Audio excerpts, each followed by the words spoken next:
Déjà, sur le terme de nouveau barbare, c'est vraiment le bon terme, parce que quand on voit quand même ce qui est fait, c'est-à-dire que c'est un jeune qui saute à pieds joints sur la tête de Théo. Théo qui a maintenant un grave traumatisme crânien, qui va mettre des mois et des mois à s'en remettre. Et qui a perdu une année de scolarité. Qui a perdu une année de scolarité. Donc c'est vraiment le bon terme pour décrire la situation. Maintenant, bon, Kevin a mentionné à juste titre l'article 227-17 du Code pénal sur la responsabilisation des parents. Sauf qu'en fait, il n'est jamais invoqué aujourd'hui, cet article. Donc il y a effectivement une question vraiment de responsabilisation des parents qu'il faut juste en faire une réalité, cela. Mais plus généralement, on ne devient pas barbare comme ça en un jour. Ce sont des multirécidivistes. Donc, il y a eu défaillance quelque part. Il y a eu une défaillance quelque part. Et quand en fait on a ce système qui justifie l'excuse de minorité, qui justifie la césure pénale par le besoin justement de prendre le temps de la rééducation des mineurs, en fait c'est ce système-là, en disant ils sont victimes de la société, de la violence, etc. En fait, c'est aussi ce système-là qu'il faut mettre en accusation. Parce que aujourd'hui, on sait qu'en ne éduquant pas par la sanction, en faisant qu'il n'y ait aucune sanction immédiate, c'est là où en fait où il n'y a aucune, le sentiment d'impunité se construit et qu'on construit des récidivistes. Donc c'est vraiment la justice des mineurs, ce système judiciaire qui produit ces barbares aujourd'hui, et c'est ça aussi auquel il faut mettre un terme. Si l'État ne fait plus son travail, qui est celui de s'assurer d'avoir le monopole de la violence, légitime dans le cas de l'État, illégitime dans tous les autres cas, évidemment qu'il y a un moment où les citoyens vont sentir le besoin ou l'envie de se faire justice eux-mêmes. Et donc le père d'État a bien raison. Ce qui est dramatique, c'est de se dire aussi que comme c'est la même bande là ici qui avait eu ces comportements-là, encore une fois, il faut rappeler, c'est des multirécidives. Donc l'agression de Théo aurait pu être évitée.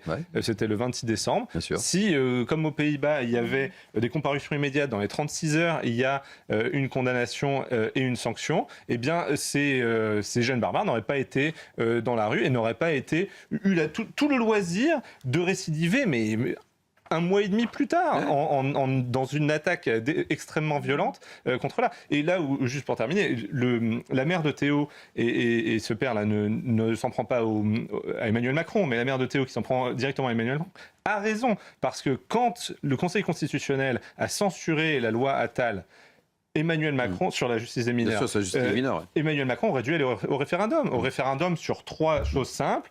La suppression de l'excuse de minorité, la suppression de la césure pénale et les comparutions immédiates pour les mineurs. C'est quelque chose qui a fait ses preuves ailleurs, notamment aux Pays-Bas, et dont la France a besoin aujourd'hui pour faire face à ce fléau. Vous parliez de prévention, mais je pense que la prévention, ce serait aussi justement d'éviter que ce type de choses se passe. Et donc là, il y a un vrai rôle de la vidéosurveillance assistée par les algorithmes d'intelligence artificielle pour détecter les comportements suspects. Là, quand il y avait cette bande de 10 jeunes qui tapaient avec des bâtons des gens qui passaient en vélo, s'il y avait eu de la surveillance, les policiers auraient pu intervenir. Ouais. Et effectivement, c'est ça aussi qu'il faut faire, quoi. Je trouve que les justifications de Laurent Nunez ne sont pas très bonnes, parce que quand même, LFI... La stratégie de bordélisation à l'Assemblée, donc l'antiparlementarisme, le fait de vouloir avoir par la rue ce qu'ils n'ont pas par les urnes, le fait d'assumer une forme de violence, ça les classe très clairement à extrême gauche. Et d'ailleurs, les Français ne s'y trompent pas. Il y avait un sondage il y a 1 an et demi, je crois, qui disait que les 3/4 des Français pensent que LFI est d'extrême gauche. Et donc la question derrière, c'est effectivement... le RN est-il d'extrême droite aujourd'hui? Parce que sur toutes ces métriques-là, l'antiparlementarisme, le fait de dire, par exemple, comme Sébastien Delogu, que la police tue à longueur de journée, donc remettre en cause toutes les institutions de la République, est-ce que le RN le fait aujourd'hui? Ce n'est plus vraiment le cas. Donc est-ce que c'est encore justifié que le RN soit d'extrême droite? C'est une vraie question. Il y a 2 conséquences quand même, et il faut le souligner, c'est que dans les médias, et notamment les médias publics, cette étiquette, disons, est toujours utilisée. C'est, voilà, le Rassemblement national, mouvement d'extrême droite. Est-ce que demain, du coup, on va avoir Jean-Luc Mélenchon invité politique, chef de LFI, mouvement d'extrême gauche? C'est une vraie... Dans la question, vous avez la réponse. Oui, et d'autant plus que le recours est auprès du Conseil d'État. Et on sait la coloration politique du Conseil d'État. Donc tout ceci pose quand même une vraie question de juste reconnaître les choses et de mettre des définitions claires aussi à ce qu'est l'extrême aujourd'hui. Sur le témoignage. ce qui me frappe, c'est quand il dit qu'il n'a jamais vu autant de haine. C'est vraiment une volonté de, quelque part, de le tuer. Et c'est là où on voit récemment dans le cas de Théo, la tentative d'homicide n'a pas été retenue. C'est quelque chose qui devrait être, que la justice devrait retenir le chef de tentative d'homicide bien plus souvent dans des cas comme ça, où en fait, vraiment, la victime ici aurait pu mourir. Et donc, comme ça a été bien dit par Kevin, il faut aussi qu'il y a un renversement entre victimes et aujourd'hui, c'est les agresseurs on dit toujours c'est les agresseurs qui sont des victimes parce qu'ils sont victimes du système, de je ne sais quoi. Il faut revenir aux fondamentaux, ceux qui se font tabasser, ceux qui se sont vus mourir. Là, ici, Ethan s'est vu mourir. Ce sont eux les vraies victimes et c'est eux au chevet desquels on devrait être et pour lesquels on doit tout donner pour prévenir ce type de choses. Moi, il y a une autre chose qui me révolte, c'est ce côté en situation régulière et connu des services de police. C'est quelque chose, ça devrait être antinomique. Vous pouvez rajouter couteau aussi dans le paquet. Non, mais bien sûr, mais ça ne devrait pas exister. Il faut que... On a 1 million de renouvellements de titres de séjour par an pour les étrangers.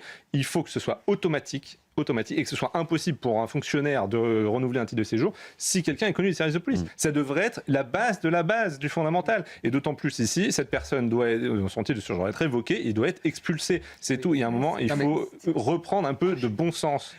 Vous avez exactement raison. Il faut rappeler quand même que quand on pense au refus d'obtempérer, donc qui sont ce qui a conduit beaucoup à gauche à dire que la police tue, dans 20% des cas, la vie des policiers et des gendarmes est en danger, donc ils pourraient faire usage de leurs armes en légitime défense et ne le font que dans 1% des cas. Ce qui montre bien, justement, comme l'a bien dit le général, que le soutien judiciaire et aux policiers, aux forces de l'ordre est insuffisant. Donc est-ce qu'il faut passer à la présomption de légitime défense comme le demandent les syndicats de policiers? Moi je pense qu'à ce stade, peut-être que oui, bien sûr, parce qu'il faut changer cette inversion des valeurs où à chaque fois c'est le policier qui doit prendre sur lui. Et ici on voit des individus menaçants et qui ont un sentiment d'impunité quand même incroyable. Parce que pour venir au contact comme prendre la caméra et s'en aller et dire si je t'envoie dans mon quartier, je te fais la peau, c'est quand même complètement hallucinant. Merci pour ces toutes dernières informations. Petite réaction peut-être, Florian, c'était les rôtiments vite, l'enquête là. Oui, et tant mieux, mais c'est quand même le symptomatique de la mexicanisation de la société. Pourquoi on parle de mexicanisation? C'est parce qu'au Mexique, justement, les enlèvements par les criminels et des groupes mafieux, les narcotrafiquants, etc., pour rançon, sont monnaie courante depuis des décennies. Et on voit ce modus operandi. On l'a vu dans Paris même, on avait montré les vidéos. Les vidéos sont très importantes en plus dans ce genre d'affaires. Les vidéos de vidéoprotection, de vidéosurveillance. C'est important aussi de retracer le trajet de ces mises en cause. Tout à fait. Et avec l'émergence effectivement des cryptos et la possibilité de blanchir l'argent plus facilement, c'est arrivé en France. Et aujourd'hui, c'est un véritable fléau.